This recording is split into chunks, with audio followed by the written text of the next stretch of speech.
Le bâtiment de CP1, la case de CP1 de M. Gervais Ayombo.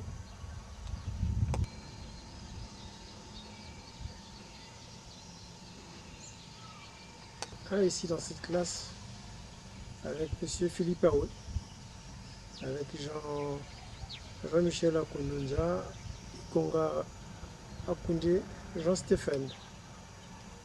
Dans ce bâtiment, derrière ce bâtiment, c'est la résidence des sœurs. J'ai commencé le C1, non C2, c'était dans ce bâtiment, dans cette classe, qu'on avait maintenant C1B, avec Madame Étoile Lucienne, et puis bon, quand Madame Ewan est arrivée, paix à son âme encore, je suis passé dans le bâtiment qui est maintenant C2. Mon C2 ici, avec comme enseignante Madame Ewan, paix à son âme. Et quand nous étions dans cette classe, il y avait une fille qui lisait très fort et très bien. Et on entendait, elle était au C1 je crois, Issamou Georgette. Alors quand elle lisait, elle lisait très très très fort. Vous pouvez être dans n'importe coin de la cour de l'école, vous l'entendez sans difficulté. Elle lisait très très très bien. Je ne sais pas qu'est-ce qu'elle est devenue. Je demanderai à son père et à son frère. Heureusement. Et dans cette classe où j'ai fait mon CM1, et puis après, bon, je suis parti à Brazzaville faire le C2, à l'école ex-adultiste à Montréal, devenue le CGE de la paix sous l'avenue de la paix. Et nous allons nous diriger vers la résidence des sœurs, et où nous attend la sœur Reine, la nouvelle directrice du collège Sainte-Cour. Souvenir, le bâtiment des sœurs, RS51, bon, bien que maintenant, à la place des briques, on a mis des antivols pour éviter le vandalisme, parce qu'il y a eu plusieurs cas de vol ici. Voilà. Beaucoup de souvenirs, beaucoup d'émotions.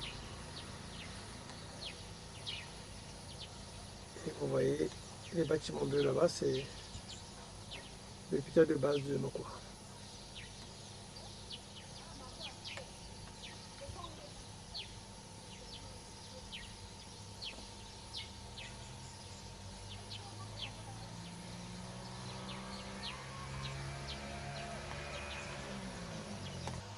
Sœur Anne, bonjour. Bonjour. Nous sommes ici dans l'enceinte de la résidence des sœurs. Cette résidence va évoquer beaucoup de souvenirs pour les anciennes élèves qui faisaient le catéchisme ici, qui venaient à l'église Saint-Jean-d'Arc.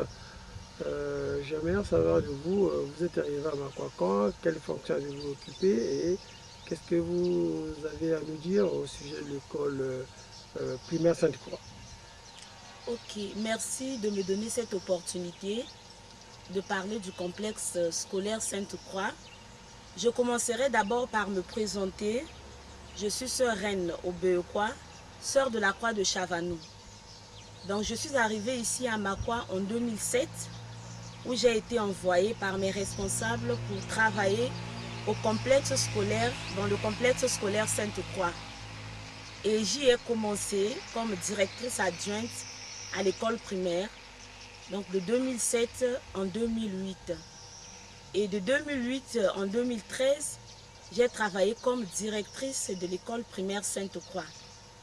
Et puis cette année, donc depuis cette année, 2013, je suis au collège Sainte-Croix comme directrice. Et alors, qu'est-ce que pour nous dire de l'école Sainte-Croix? A-t-il une histoire à retracer? Qu'est-ce que vous y attendez des anciens élèves? Oui, c'est vrai que bon, l'objectif c'est de retracer un peu l'historique de ce complexe qui a commencé en 1958 quand les Sœurs de la Croix sont arrivées à Makwa. C'était d'abord une école de filles sous la dénomination de Jeanne d'Arc. Donc les Sœurs ont travaillé jusqu'en 1963. Et après, c'était l'époque de la nationalisation. L'État avait repris toutes les écoles catholiques sur son territoire. Donc les sœurs étaient obligées d'arrêter cette activité et qui avait déjà un cycle complet de l'école primaire et déjà quelques classes aussi du collège, donc de la 6e en 4e. Et puis après, les sœurs se sont retirées pour d'autres activités.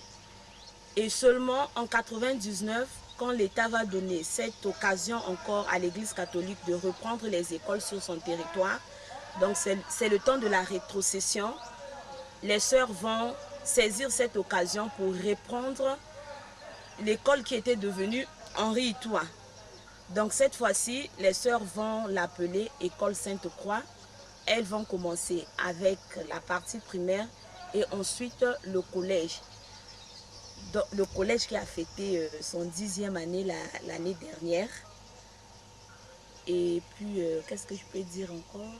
Pour la discipline à l'école, les résultats, comment c'est fait, on sait que c'est bon, il faut des petits moyens pour venir dans cette école. Bon, vous avez et souvent il manque de la place. Il manque de la place, voilà ce que je peux vous demander. Ok.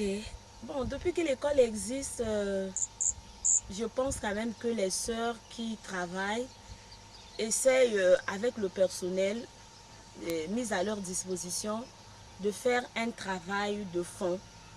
Le souci étant celui de former l'être en intégralité, donc de lui donner une bonne formation intellectuelle, morale et spirituelle. Donc depuis que cette école existe depuis 1999, les résultats sont bons.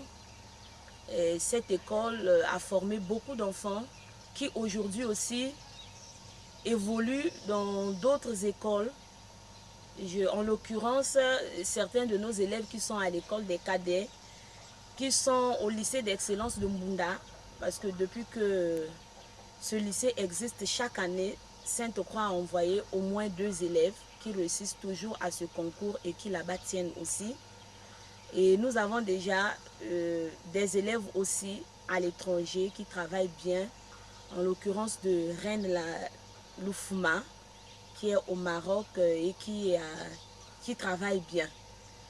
Et nous essayons de mettre le paquet sur la discipline et la rigueur parce que nous sommes convaincus que sans ces 2 éléments, l'école ne peut vraiment pas marcher. Alors comme nous sommes une école para-étatique, parce que normalement nous recevons les enseignants de l'État et puis c'est l'Église catholique donc qui coordonne, ici c'est les Sœurs de la Croix. Nous sommes obligés de demander quelque chose aux enfants comme participation pour leur éducation. Donc en général ça marche bien et puis vous allez vous rapprocher pour d'autres éléments.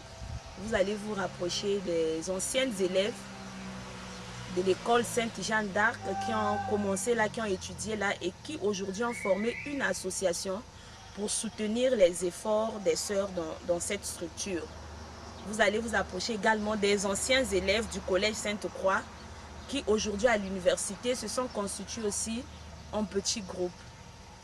Oui, une association, je les ai rencontrés, c'est deux associations, les anciens élèves de l'école le collège Sainte-Croix. Oui, je les ai rencontrés en août 2013. Oui.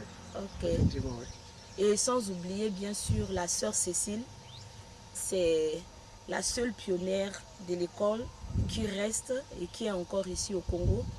Je crois qu'elle pourra vous donner des éléments plus soudés. D'accord, je ne manquerai pas, je la connais très bien, elle m'a vu. Elle m'a vu tout petit, elle m'a suivi jusqu'en classe, je crois, de CM1. Et puisque j'ai fait mes sacrements ici, bon, notamment le baptême, je ne sais pas ce que c'est, mais la communion et la confirmation, j'ai fait ces deux sacrements en sa présence ici. Bon, y aura-t-il autre chose à dire? Peut-être la sœur Solange, on pense à elle, celle qui était ici, qui est partie. Dommage, j'arrive, je ne la vois pas. Un petit mot pour elle, peut-être? Bien sûr. On ne peut pas parler de cette école sans parler de sœur Solange, parce qu'elle a été de beaucoup. Sœur Solange Itselekeme, c'est une de nos sœurs qui est maintenant au Cameroun. Elle a été de beaucoup et elle a travaillé durant 9 ans dans cette structure comme coordinatrice et après comme directrice du collège.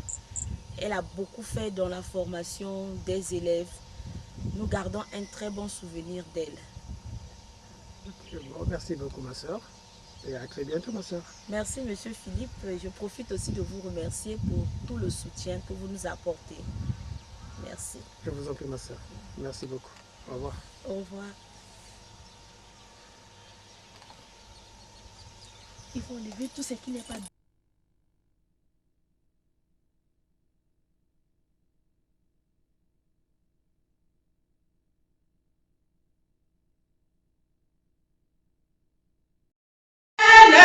Qui paralyse de nous amis anciens. Debout sur ceci nous appelle à s'associer à sa mission. Le temps n'est pas à la mollesse, mais à la fidélité.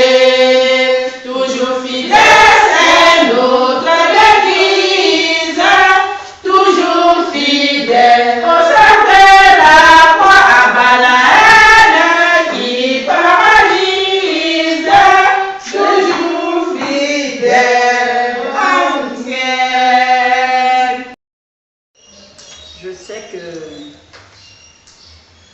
OCT Dieudonné, moi je l'appelle OCT Dieudonné, c'est comme ça qu'on l'appelait quand il était petit,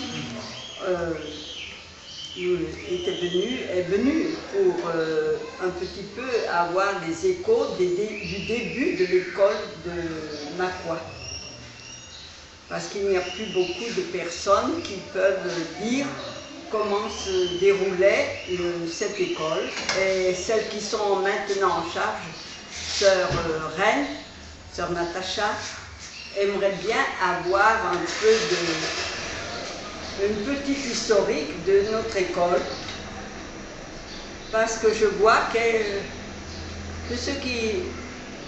la génération qui a commencé l'école, qui plutôt continue l'école maintenant avec nos sœurs, est très attachée aux sœurs de la Croix et veulent connaître aussi comment cette école a débuté.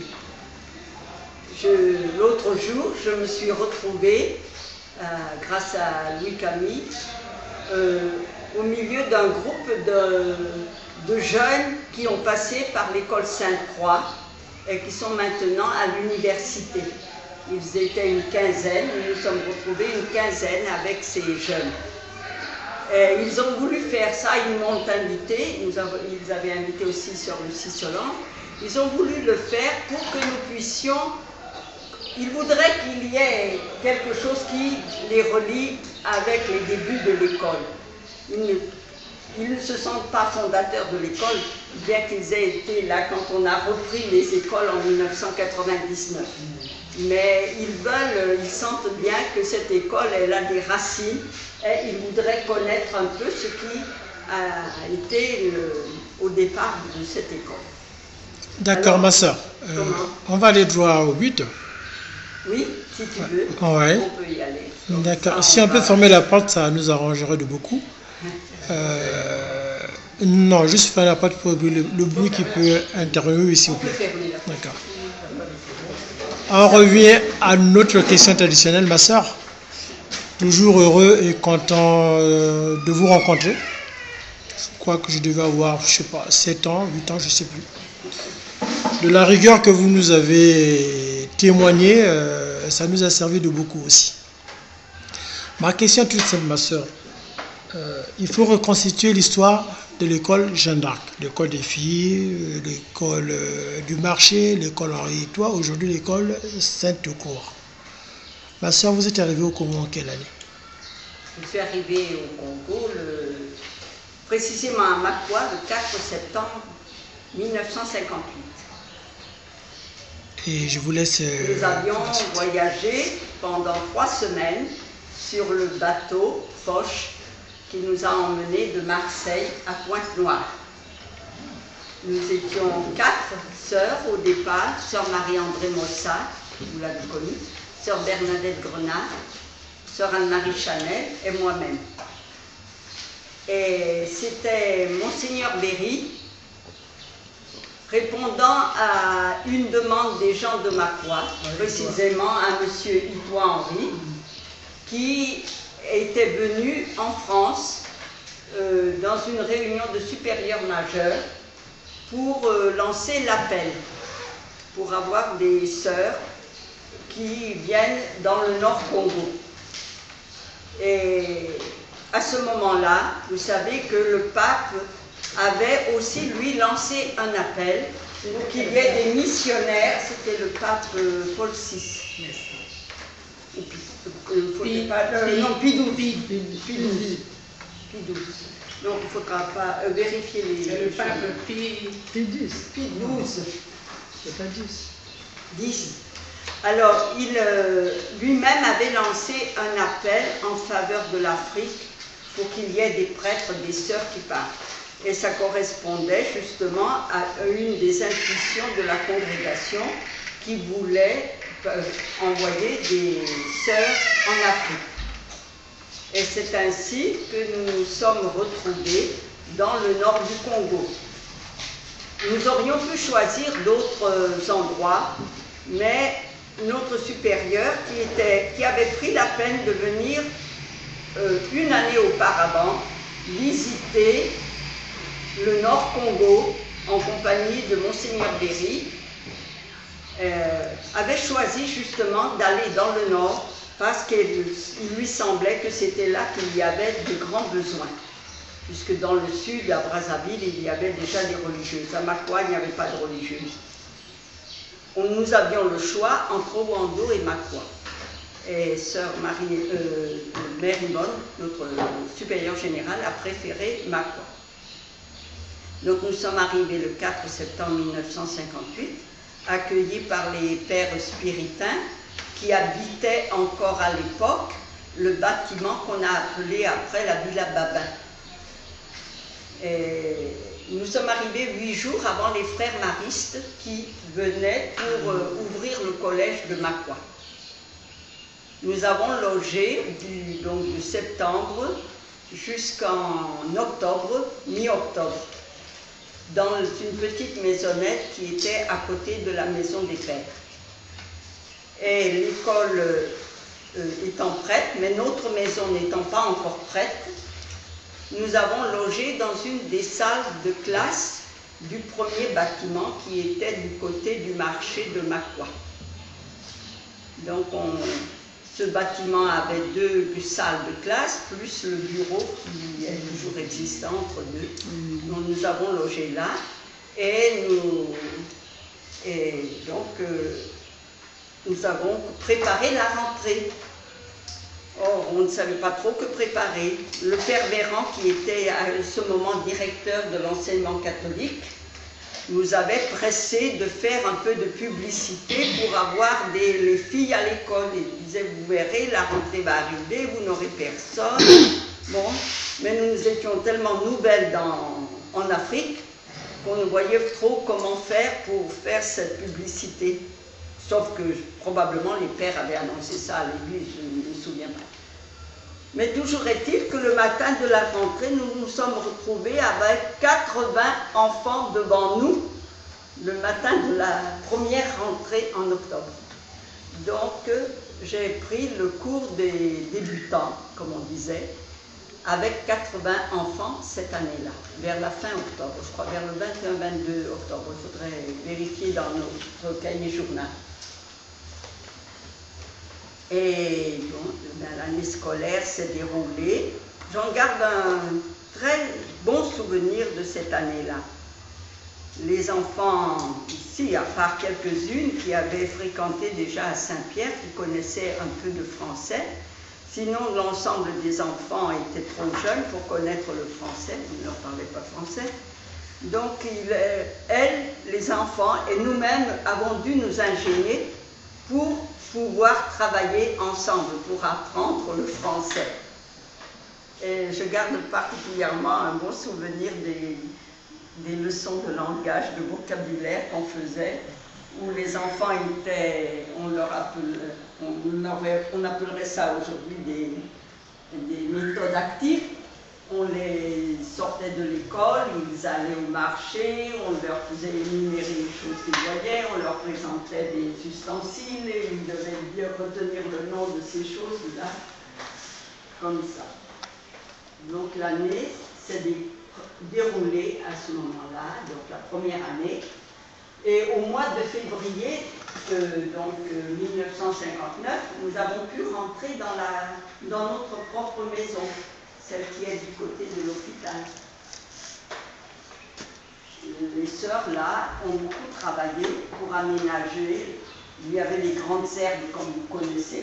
Vous-même, vous les anciennes, vous vous souvenez comment était la cour quand vous avez abordé la cour à l'école Jeanne d'Arc? Les grandes herbes qui étaient dans les... et que vous avez dû débrousser mètre carré par mètre carré, en piochant à 30-35 mètres de profondeur pour arracher les racines. Et n'empêche que jamais cette cour ne s'est ensuite... n'a jamais bougé. Hein.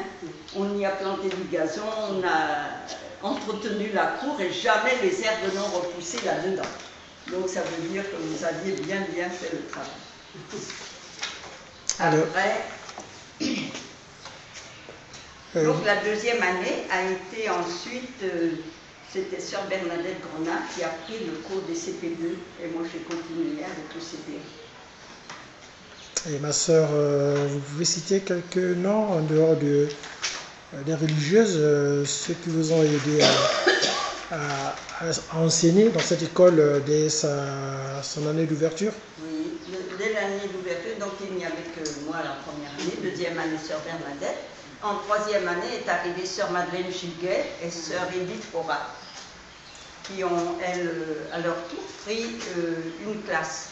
Il y en a parmi les anciennes qui sont ici, qui ont été scolarisées avec sœur Edith Forat.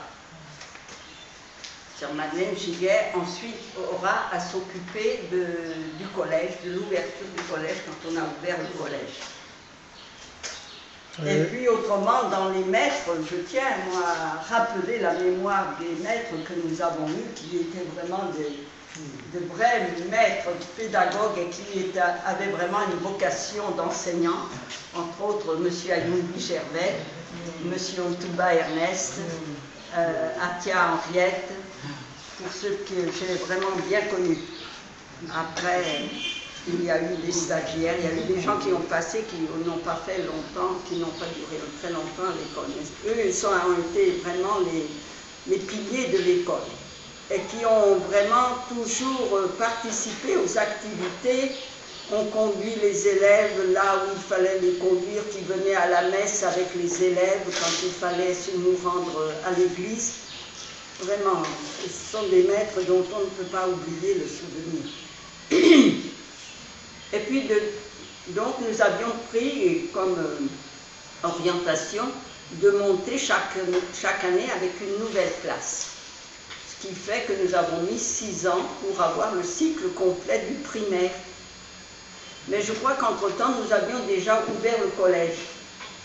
Parce qu'il y avait des élèves qui venaient de l'école officielle et qui voulaient intégrer le collège. C'est comme ça que sœur Madeleine a pris en charge le collège. Quand est arrivée la nationalisation en 1965, nous allions ouvrir la classe de 4e, qui n'a pas été ouverte à ce moment-là. Bon, pour ce qui est des activités, je dirais, extrascolaires, bon, les anciennes pourront mieux s'en souvenir que moi. Mais on avait quand même, nous avions le souci de mettre un climat de fraternité dans l'école. Et nous nous sommes très vite aperçus qu'un de ces moyens, c'était les sorties ensemble. Quand elles allaient du côté de Lengui, de Lango, le village qui était au-delà du terrain, c'était comment? Mouangé. Et puis elles allaient s'y baigner, elles allaient manger. À l'école, on avait pour les plus grandes, même chez les petites, on les avait un peu initiées à des choses manuelles. Elles faisaient des petits piquages de carton pour apprendre déjà à manier l'aiguille. Après, ça a été le tricot, un petit peu de couture. On avait fait une année, au moins une année, une exposition des travaux qu'elles avaient pu réaliser, les petits tapis, les siffleries qu'elles faisaient. Une chose aussi auquel nous tenions beaucoup, c'était que ces jeunes évoluent dans un cadre qui soit agréable. Et nous avons toujours fait en sorte que les classes soient propres. Toutes les années, nous avons repeint les classes avant la rentrée scolaire pour qu'elles évoluent, tout le monde soit à l'aise dans ces bâtiments, que ce soit propre. Bon, pour les anecdotes, ça je les laisse aux anciennes de les raconter. Ben, j'ai pas fini. La relation entre la direction de l'école et les parents, ça se faisait comment pour les enfants qui avaient des soucis? Comment vous réglez les problèmes? Nous avions déjà un comité de parents d'élèves que présidait M. Oyogo, et dans lequel aussi étaient actifs M. Yombo-Germain, M. Saint-Doux, je ne sais pas très bien les noms des autres personnes, hein. Mais quand on avait des cas un petit peu difficiles à l'école, nous nous en référions à eux pour pouvoir un peu solutionner valablement ces problèmes-là. De réunions de parents, je ne crois pas que nous en ayons fait beaucoup. Mais quand même, on restait en contact avec les parents d'élèves. Moi, en tout cas, je peux dire que, grâce à Dieu, je reconnaissais facilement les visages des gens. Et ça m'a toujours beaucoup servi pour, lorsqu'il y avait des enfants à l'école, même aux débutants, les enfants ne savaient même pas quel était leur véritable nom, le nom officiel qu'ils avaient dans leur fiche d'état civil. Parce que souvent, au village, on les appelait d'un autre nom. Alors, il fallait faire venir les parents pour un peu mettre les choses au clair. Vous pouvez citer quelques noms en dehors de celles qui sont ici, si vous avez une idée.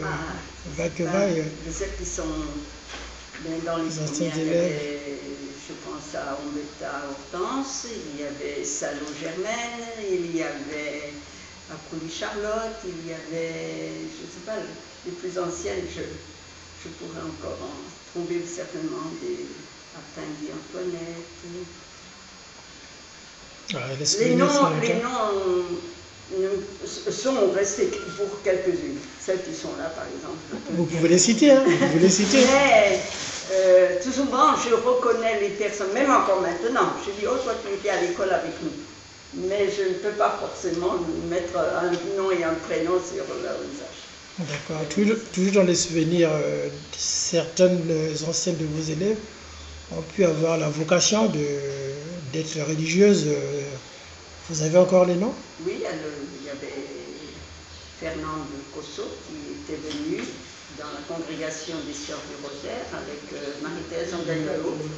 Jusqu'à cette époque, elles ont demandé pour venir chez nous, mais à cette époque-là, les évêques avaient demandé qu'il n'y ait pas de dispersion et de concentrer les forces de l'Église sur cette fondation des Sœurs du Rosaire. Donc, aucune congrégation ici au Congo ne pouvait recruter à cette époque. Toutes les filles devaient d'abord commencer dans la congrégation des Sœurs du Rosaire. Et Monseigneur Demba cherchait une congrégation pour s'occuper de cette congrégation fondation.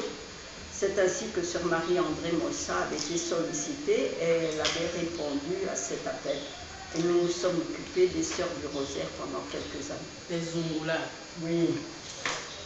Nous nous sommes occupés de 1967 à 1973. Alors, votre arrivée de Pointe-Noire à Brazzaville coïncidait avec l'arrivée du général de Gaulle, c'est ça? Ah oui, oui.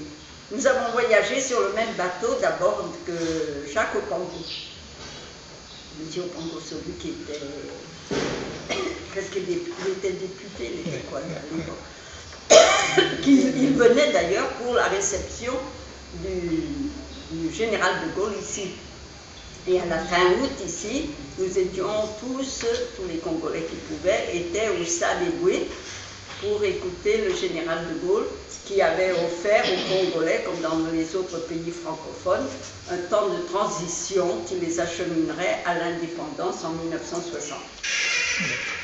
Alors, je sais que, bon, les mots maquois peut-être je ne vais pas vous toujours les demander, mais on sent que vous êtes attaché au Congo, vous êtes attaché à Makwa. Avez-vous un message pour la population de Makwa? Elle sera heureuse de vous entendre. Pour les gens de Makwa. Oui, s'il vous plaît. Bien, enfin, je crois que ça, je l'ai viscéralement, vraiment c'est en moi, que je pense que Makwa a bénéficié des écoles catholiques. On peut dire vraiment bénéficié. Ça a été une grande chance pour Makwa d'avoir ces écoles. Et on peut dire que les gens de Makwa ont été façonnés un peu, même beaucoup certains, par ces écoles. Et ce que nous constatons aujourd'hui, 50 ans après presque, je dis, quand je vois comment dirais-je, les engagements qu'ont pris beaucoup de gens de Makwa, même si c'est en politique ou dans d'autres domaines, je dis ça tient aussi à ce qu'ils avaient reçu dans leur enfance. Ça, je suis sûre. Et pour ma part, je pense que là où il y a des écoles qui vraiment font leur travail d'éducation, d'instruction bien sûr, et d'éducation, eh bien on peut dire que c'est un endroit où on a la chance de trouver des vocations de personnes qui vont s'engager pour le bien de leur pays. Ça, je suis sûre. Bon, ma soeur, je crois qu'on a essayé de tout dire, hein. C'est pas évident. Si je me rends compte que vous êtes arrivé en 1958, ma question va peut-être vous gêner. On va laisser passer cet avion. Mais ça me fera plaisir de savoir, vous êtes arrivé au Congo, vous aviez quel âge? Et aujourd'hui, vous avez quel âge, ma soeur? J'étais pas très jeune, j'avais 26 ans. J'avais 26 ans. Et aujourd'hui, bien, j'en suis 82. J'ai 56 ans de Congo. Petite interruption de 3 ans au Cameroun. Moi, ma soeur, on ne peut que vous dire merci de tout ce que vous avez fait pour la ville de Makwa, non pas seulement pour la population de Makwa. Il y a des élèves qui venaient d'autres villes, hein, qui ont fréquenté. Pour moi, c'est le district, hein, voilà. C'est pas Makwa en tant que Makwa. La précision valait la peine. Des élèves qui venaient du fleuve, qui venaient de Lango, qui venaient d'Abois, qui venaient de Bocagna, toutes celles-là, partout. Pour moi, Makwa, c'est pas Makwa centre, hein, c'est tout Makwa, tout le district de Makwa. D'accord. Et ma soeur, merci, un grand merci.